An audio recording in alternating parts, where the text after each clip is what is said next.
जी दोस्तों, ये स्ट्रैटेजी बिल्कुल again very very simple one, ठीक है, बहुत आसान सी स्ट्रैटेजी है।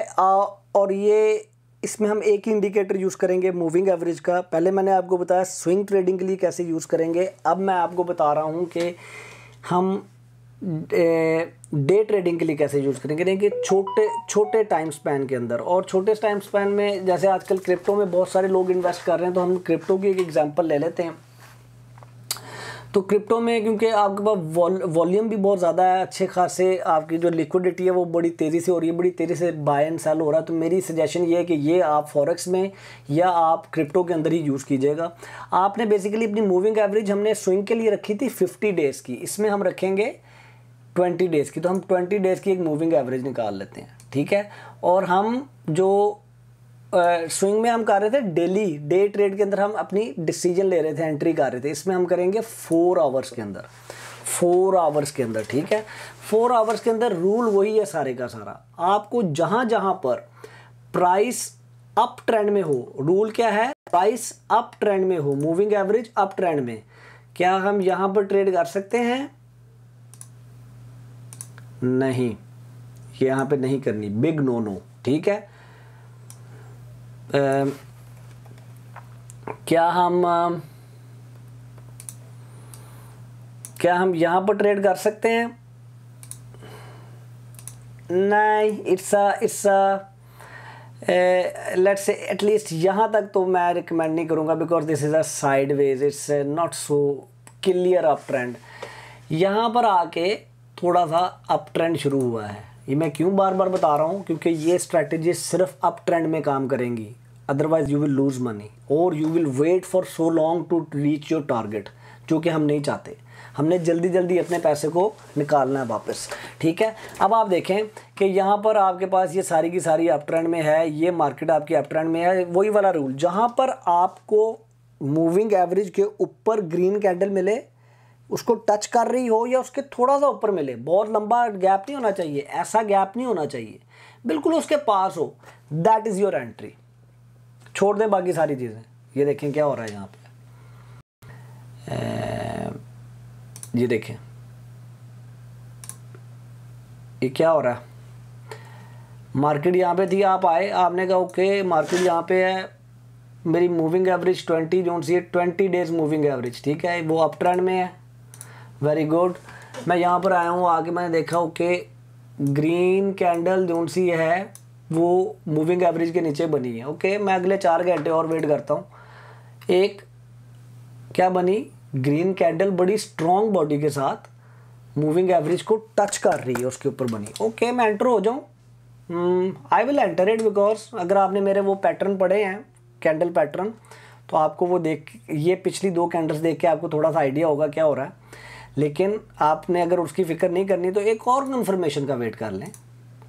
हाँ, एक ग्रीन कैंडल और स्ट्रॉन्ग उसके ऊपर बनी, गुड यार, moving average up trend, green candle moving average के ऊपर, मैं एंट्री ले रहा हूँ यहाँ पे।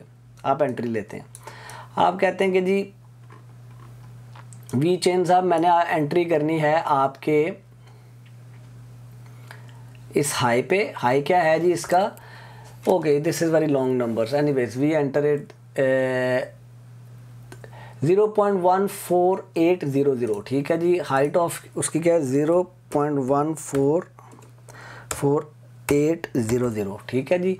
और लो ऑफ दैट कैंडल क्या है, लो ऑफ दैट कैंडल क्या है, या आप पिछली कैंडल का लो जो सा है वो स्टॉप लॉस लगा लें। तो पिछली कैंडल का जो लो है वो है 0.3519। ये मैं मेरे क्रिप्टो के जो से स्टूडेंट्स हैं उनको मैं 500 में इसमें लूज़ करने के लिए रेडी हूँ। तो वो कहता है कि जी आप टोटल जो सा है 970-75 खरीद लें। आप कहते हैं नहीं यार मैं 100 क्राउन से ज़्यादा नहीं लूज़ कर सकता, तो आप वो कहता है जी 195 की क्वांटिटी उठा लें। लेट से मैं कहता हूँ मैं 500 लूज़ करने के लिए रेडी हूँ उसमें।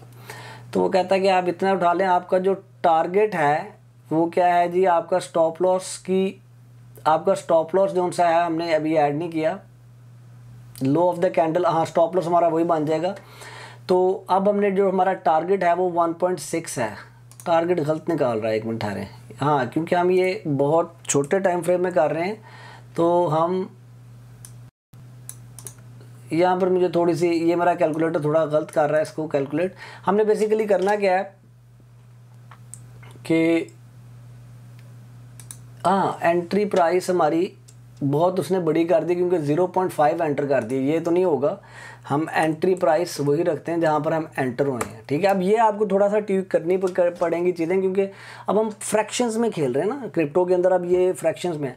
तो कहता जी आपका जो स्टॉप लॉस है वो ये होना चाहिए और आपका जो टारगेट है वो होना चाहिए 0.16081। अब देखते हैं कि जी 0.16081 अचीव हुआ है कि नहीं। तो 0.16181 ये 161 ये हम लगा लेते हैं इधर एक बार, लेट्स से 0.16182 ये हमने अचीव करना, देखेंगे अचीव होता है कि नहीं। और हमारी एंट्री क्या है, हमारी एंट्री है ये और हमारा स्टॉप लॉस है ये, ठीक है। अब देखें, चलाते हैं मार्केट को आगे। ओके ओके हो गए। So we achieve over target. कितने परसेंट मार्जिन हमने कमाया, हमारी एंट्री ये थी और यहाँ से यहाँ तक हमारा जो प्रॉफिट है वो 9.8% बढ़ा। अब आप कहेंगे यार ताबिश जो प्राइस तो इसके बाद इससे ऊपर भी गई थी, वो आपने मिस करा दी मार्केट, ठीक है। वी आर जस्ट अगेन, मैं जो चीज़ बता रहा हूँ, जब आप थोड़ा सा एक्सपर्ट हो जाएंगे फिर आप क्या करेंगे, आप कहेंगे ओके ताबिश हमने क्या किया, हमने ये टारगेट नहीं लगाया, अपना सेल ऑर्डर नहीं लगाया, लेकिन हम अपना ना स्टॉप लॉस, जब प्राइस यहाँ पर पहुँची ना, हमने अपना स्टॉप लॉस की वैल्यू उठा के यहाँ पे कर दी, ठीक है। यहाँ पे कर दी हमने अपने स्टॉप लॉस की वैल्यू, ठीक है। हमने ख़रीदा यहाँ पे हुआ था, अब हमारा स्टॉप लॉस यहाँ पे है। अगर स्टॉप लॉस हिट हो भी जाता ना फिर भी हमें प्रॉफिट होगा, लेकिन अब हमने ऊपर वाली बार हमने ओपन रखी हुई है, अब ये चल रही है ऊपर। अब मैंने आपको क्या कहा था, क्या मैंने आपको सिखाई थी चीज़ें कि ये कौन सा, ये शूटिंग स्टार है, ठीक है। इसके बाद आप देखें कि प्राइस कैसे गिरनी शुरू हुई है। शूटिंग स्टार अप ट्रेंड में शूटिंग स्टार आएगा तो क्या होगा, प्राइस गिरनी शुरू होगी। यहाँ पर आना था आपका वो कैंडल्स वाला, लेकिन अभी जो मैं आपको सिंपल तरीका बता रहा हूँ ना उसको फॉलो करें, 4 पैसे बनाएं और उसके बाद फिर आप उसको एंजॉय करेंगे। यही स्ट्रैटेजी बड़ा क्विकली जाके हम एक और शेयर के अंदर देख लेते हैं। 1 मिनट जी, मुझे ज़रा एक कॉल करनी पड़ेगी, मैं वापस आता हूँ आपके पास।